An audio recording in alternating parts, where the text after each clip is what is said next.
Hello friends, రేపు రాబోయే complete episode ఇప్పుడు వీడియోలో చూస్తారు. వీడియోలోకి వెళ్ళిపోతే బంటి పేరు విని విజయాంబిక ఇలా అంటూ ఉంటుంది కదా, బంటి ఏంట్రా ఎలుగు బంటిలాగా అని అనగానే నీ సంగతి చెప్తానుండు అని బంటి మనసులో అనుకుంటాడు. అప్పుడు విజయాంబికను చూసి నీ పేరేంటి అని దగ్గరికి వెళ్ళి అడుగుతాడు. అలా అడిగితే నా పేరు విజయాంబిక అని అంటే, ఓ విజయ అంబిక, అంబిక అన్నట్లేదు అంబా అన్నట్టుగా ఉంది నీ పేరు అని అంటూ, ఏంటి అంబా అని పెట్టుకున్నావు అని అంటూ ఉంటాడు. అలా అనేసరికి అందరూ నవ్వుతూ ఉంటారు. ఏయ్ నన్నే ఎగతాళి చేస్తావారా నువ్వు అని విజయాంబిక అంటే, నేను చేయటం ఏంటి, నువ్వు ఆల్రెడీ అలాగే ఉన్నావు కదా అని అంటూ ఉంటాడు. ఆ మాట వినేసి విజయాంబిక బుగ్గలు పట్టుకొని నిన్ను అని ఇలా నలిపేస్తూ ఉంటుంది. అప్పుడే సూర్యప్రతాప్ అక్క అని గట్టిగా అంటే, ఏం లేదు తమ్ముడు, కోపంగా కాదు ప్రేమగా అంటున్నా, వీడి బుగ్గలు చూడు ఎంత మెత్తగా ఉన్నాయో అని చీచి చూచు అని అంటూ ఉంటుంది ప్రేమగా అన్నట్టుగా.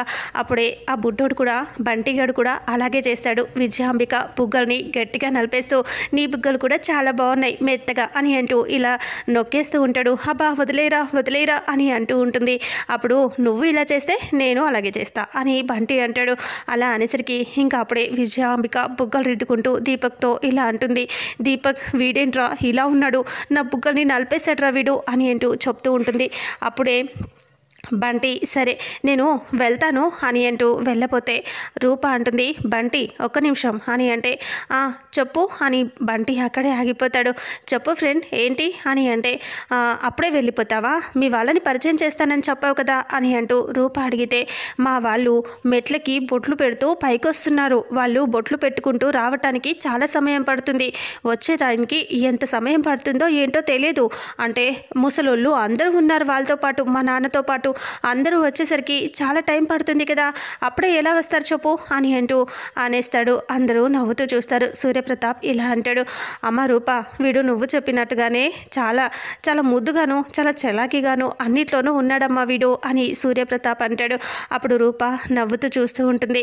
మా నాన్న వాళ్ళు పైకి వచ్చిన తర్వాత మీకు ఖచ్చితంగా పరిచయం చేపిస్తా అని బంటి అంటే, సరే అని చెప్పగానే బంటి మళ్ళీ వెళ్ళబోతే రూప మళ్ళీ పిలుస్తుంది, బంటి ఒక్క నిమిషం అని అంటే, మళ్ళీ ఏంటి అని అంటే, ఒక నిమిషం ఉండు అనేసి అక్కడ కుంకుమ తీసి బంటి నుదుటను పెడుతుంది.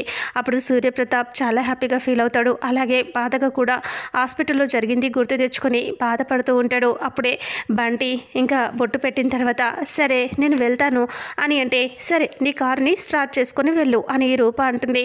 అప్పుడు దీపు కూడా సరే నేను కూడా వెళ్తాను బంటితో పాటు అంటే, సరే వెళ్ళు ఆడుకోపో అంటే, దీపక్ రే దీపు వెళ్ళొద్దురా నువ్వు వెళ్ళొద్దు అని పట్టుకుంటే, వదిలేనానా నేను వెళ్తాను వీడితో ఆడుకుంటాను అనేసి వెళ్ళిపోతాడు. దీపక్ వదిలేసే అని సూర్యప్రతాప్ చెప్తే సైలెంట్గా ఉంటాడు. ఇక వాళ్ళిద్దరూ ఆడుకోవటానికి వెళ్ళిపోతారు.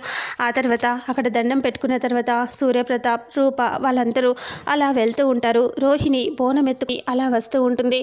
సడన్గా అనుకోకుండా రూప భుజం తనకి తగిలి బోనం కాస్త కింద పడిపోతుంది. ఇక అప్పుడే రోహిణి ఇలా సీరియస్గా చూస్తూ, హే కళ్ళు నెత్తిన పెట్టుకొని నడుస్తున్నావా, నా బోనాన్ని పడేసావు కదే అని అంటూ ఉంటుంది.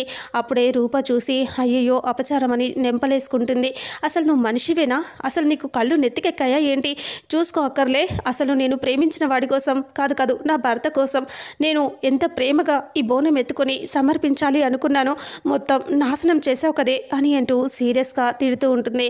అప్పుడే రాజు వాళ్ళందరూ అలా చూస్తారు. ఇక్కడ సూర్యప్రతాప్ వాళ్ళు అందరూ ఒకేసారి అక్కడికి వచ్చేస్తూ ఉంటారు. అప్పుడు రూపని చూస్తూ ఇలా అంటూ ఉంటుంది, చూస్తే పెద్దింటి దానిలాగా ఉన్నావు, చాలా గొప్ప దానిలాగా ఉన్నావు, అలాంటి వాళ్ళకి ప్రేమలు ఎక్కడ తెలుస్తాయిలే, అసలు ప్రేమ అంటే ఏంటో తెలుసా నీకు, ప్రేమ గురించి తెలియదు ఏమీ తెలియదు, అందుకనే నువ్వు ఇలా కళ్ళు నెత్తినెక్కి తిరుగుతున్నావే అని అంటే, చూడు నేను బోనం కింద పడినందుకు బాధపడుతున్నాను, నీ ప్రేమ గురించి చెప్పినందుకు కూడా నేను బాధపడుతున్నాను, కానీ గొప్పింటి పేదింటి అనేది ఉండదు, గొప్ప వాళ్ళైనా తక్కువ వాళ్ళైనా ఎవరికైనా ప్రేమ ఒక్కటే ఉంటుంది, ఆ విషయంలో తప్పుగా మాట్లాడకు అని రూప అంటుంది. అప్పుడే రోహిణి అంటుంది, నిన్ను అలా మాట్లాడకపోతే ఎలా మాట్లాడమంటావు, నీకు అసలు మనిషివే కాదు, నీకు ప్రేమే తెలీదు అని అంటూ సీరియస్గా అంటుంది. మాటలు జాగ్రత్తగా రాని, అసలు నీలాంటి దానికి ప్రేమ గురించి ఎలా తెలుస్తుంది, నీ ప్రేమలోనే ఏదో లోపం ఉంది, అందుకని ఆ బోనం కింద పడిపోయింది అని రూప అంటుంది. ఏమన్నావే అని రోహిణి రూపని కొట్టబోతుంది. ఇక ఒక్కసారిగా రాజు వచ్చి రోహిణి చెయ్యి పట్టుకుంటాడు. అప్పుడు రూప కొట్టేసిందేమో అన్నట్టుగా తల కిందకి వేసుకుంటూ ఉంటుంది కదా, ఎవరు వచ్చి అడ్డుపట్టారా అనేసి చూసేసరికి రాజుని చూడగానే ప్రాణం లేచి వచ్చినట్టుగా అవుతుంది. చాలా హ్యాపీగా చూస్తూ ఉంటుంది. ఇటుపక్క సూర్యప్రతాప్ వాళ్ళు, ఇటుపక్క ముత్యాలు వాళ్ళు అందరూ వచ్చేస్తారు. ఇక అప్పుడే రూపాని చూస్తూ రాజు ఇలా రోహిణిని చూస్తూ ఉంటాడు.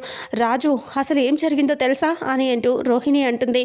అప్పుడే రాజు అలా చూస్తూ చెయ్యి ఇలా వదిలించేసి ఇలా అంటాడు, చూడు గుళ్ళో తప్పు జరగలేదు, ఎందుకంటే ఎవరు ఏ తప్పు చేసినా అంత పెద్ద నేరం ఏమీ చేయలేదు, కాబట్టి నేరం చేసిన వాళ్ళు ఇక్కడ అంత పెద్ద నేరాలు ఎవరు చేయరు, కాబట్టి నువ్వు ఇలా చేయటం కరెక్ట్ కాదు అని రాజు చెప్తాడు. అప్పుడు చూసావా నా బోనం కింద పడేసింది మన ఆరోగ్యం బాగుండటం కోసం అని అనేసరికి రూప ఒక్కసారిగా షాక్ అయిపోతుంది.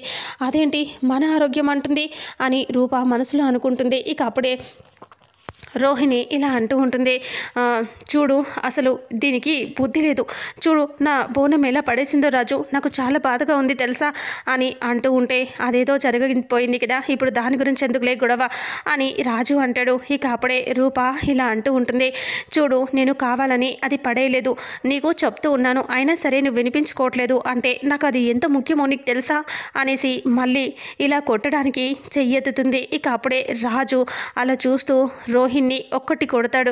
కొట్టేసరికి అందరూ షాక్ అయిపోతారు. ఇక ఏంటి మళ్ళీ కొట్టడానికి చెయ్యెత్తావు అని అంటే, రాజు దీనికోసం నువ్వు నన్ను కొట్టడానికి చెయ్యెత్తి కొట్టేస్తావా, నన్ను దీనికోసం ఎవరు రోడ్డున పోయాను నువ్వు అని రోహిణి అంటుంది. ఆ మాట విని రాజు అలా చూస్తూ ఉంటాడు. సడన్గా ఇటుపక్క సూర్యప్రతాప్ అక్కడ వాళ్ళు వస్తారు కదా, రాజు సూర్యప్రతాప్ని చూడగానే చాలా ప్రేమగా ఫీల్ అవుతాడు. ఇటుపక్క రూప ముత్యాలు వాళ్ళ మావయ్యని అప్పలనాయుడును వాళ్ళ అమ్మని అందరినీ చూసి రూప కూడా చాలా హ్యాపీగా ఫీల్ అవుతుంది. అప్పుడు వాళ్ళతో మాట్లాడదామని అమ్మ అని అనబోతూ ఉంటుంది. అంతకుముందు రాజు చెప్పిన మాటని గుర్తు తెచ్చుకొని రూప సైలెంట్గా ఉండిపోతుంది. ఇక్కడేమో వాళ్ళందరూ మాట్లాడకపోవడంతో రూప కూడా సైలెంట్ అవుతుంది. ఈ రాజు కూడా ఇంకా సూర్యప్రతాప్ని చూసి మాట్లాడాలి అని ప్రేమగా చూస్తాడు. కానీ మళ్ళీ అంతకుముందు జరిగిన గొడవని గుర్తు తెచ్చుకొని ఇంకా సైలెంట్ అయిపోతాడు. రాజు వాళ్ళని గేట్ దగ్గర నెట్టేస్తారు కదా, అవన్నీ గుర్తు తెచ్చుకొని రాజు చాలా బాధగా సైలెంట్ అయిపోతాడు. చూడు రోహిణి, ఈ గుడిలో తప్పు జరగదు, ఎలాంటి తప్పు జరగదు, నువ్వు సైలెంట్గా ఉండు, చిన్నదాన్ని పెద్ద చేకు అంటే అప్పుడు రోహిణి అంటుంది, చూడు నువ్వు అనవసరంగా నా మీద చేయి చేసుకున్నావు రాజు, అత్తయ్య మావయ్య చూడండి రాజు నా మీద చేసుకున్నాడు మావయ్య అని అంటూ చెప్పేసరికి రూప ఒక్కసారిగా చాలా టెన్షన్ పడుతూ బాధపడుతూ ఇలా దగ్గరికి వెళ్ళి రోహిణిని చూసి ఇలా అనుకుంటుంది, అదేంటి అత్తయ్య మావయ్య అంటుంది ఏంటి అంటే రాజు అని అంత చనువుగా పిలుస్తుంది, అత్తయ్యని మావయ్యని అత్తయ్య మావయ్య అంటుంది అంటే అసలు ఇక్కడ ఏం జరుగుతుంది అని రూప కంగారుగా ఆలోచిస్తూ ఉంటుంది. ఇక అప్పుడే ఇక్కడేమో సూర్యప్రతాప్ కూడా అర్థం కాక ఆలోచిస్తూ ఉంటాడు. అప్పటిదాకా రాజుయే తన అల్లుడుగా అనుకుంటాడు రూప భర్తగా, కానీ ఇక్కడ కన్ఫ్యూజన్లో ఏం జరుగుతుందో అర్థం కాక సూర్యప్రతాప్ కూడా అలాగే చూస్తూ ఉంటాడు. బయట బంటి అలాగే దీపక్ కొడుకు ఇద్దరు ఆడుకుంటూ ఉంటారు. ఇక్కడేమో ఇక్కడ గొడవ జరిగిపోతూ ఉంటుంది. సూర్యప్రతాప్ పెద్ద కన్ఫ్యూజన్లో ఉంటాడు. రూప వాళ్ళు కూడా చాలా టెన్షన్గా ఉంటారు. రాజు అలా చూస్తూ ఉంటాడు. వెంటనే దీపక్ ఇలా అంటూ ఉంటాడు దగ్గరికి వచ్చి, అబ్బాబ్బాబ్బా ఏం డ్రామాలు వేస్తున్నారా, ఇన్ని రోజులు కనిపించకుండా పోయారు, మా రూప ఫారెన్ నుంచి వచ్చేసరికి మళ్ళీ ఇక్కడ తగలబడ్డారు, ఇన్ని రోజులు కనిపించని మీరు ఇప్పుడు వచ్చారు అంటే రూప వచ్చిందని కావాలని ప్లాన్ చేసి వచ్చారు కదరా మీరు అని అంటూ ఉంటే, అప్పుడు రాజు మాకు కావాలని నటించాల్సిన అవసరం లేదు అని అంటాడు. అప్పుడే అప్పలనాయుడు ముత్యాలు వాళ్ళు కూడా ఇలా అంటారు, కావాలని మేమెందుకు చేస్తాం, మాకేమీ అవసరం లేదు అని అంటే, ఇన్ని రోజులు లేనిది ఇప్పుడు ఎక్కడి నుంచి ఊడిపడ్డారు మీరంతా, కావాలనే కదా వచ్చారు అని అంటూ అలా అనేస్తాడు దీపక్. అలా అంటే రూప అలా చూస్తూ ఉంటుంది.